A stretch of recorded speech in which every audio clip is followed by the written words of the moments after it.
ही बातमी अशी आहे की राज्याला आतापर्यंत 21 मुख्यमंत्री लाभलेत, तर विदर्भातील 4 नेत्यांनी मुख्यमंत्रीपद भूषवलंय. पाहुयात विदर्भातील मुख्यमंत्री आणि त्यांचा कार्यकाळ यावरील हा रिपोर्ट.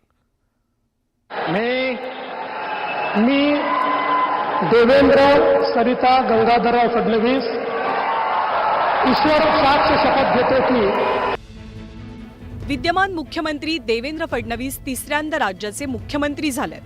नगरसेवक ते मुख्यमंत्री असा राजकीय प्रवास करण्यात देवेंद्र फडणवीस कमालीचे यशस्वी आहेत.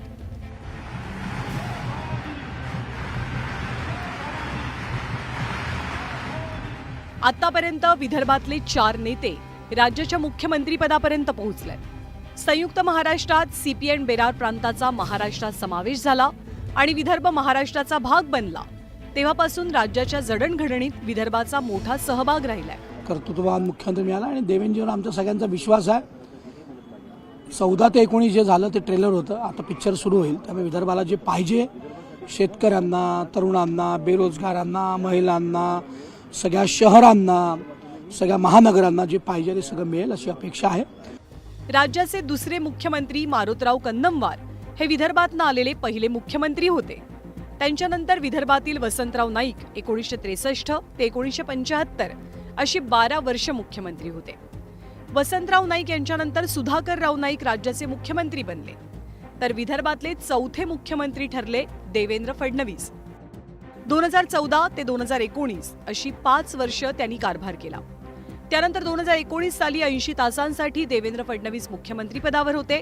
तर 5 डिसेंबर 2024 पासून देवेंद्र फडणवीसांनी आपल्या मुख्यमंत्रीपदाची तिसरी टर्म सुरू केली आहे. आता नव्या सरकारचं विदर्भातलं अधिवेशन, नागपुरातलं हिवाळी अधिवेशन पार पडलंय.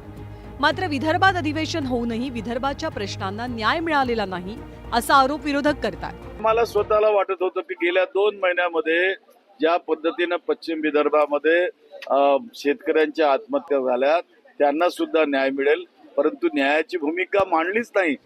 विदर्भातल्या नेत्यांनी राज्याचं नेतृत्व करताना अनेक भरीव कामं केली.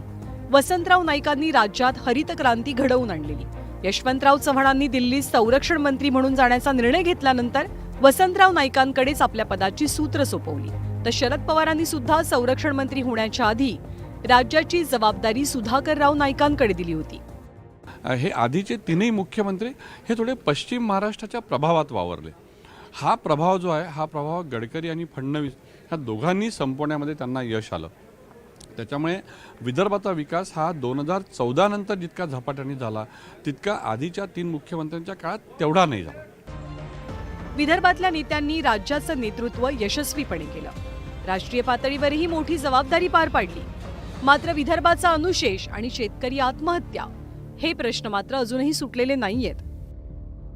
उदय तिमांडे, न्यूज 18 लोकमत, नागपूर.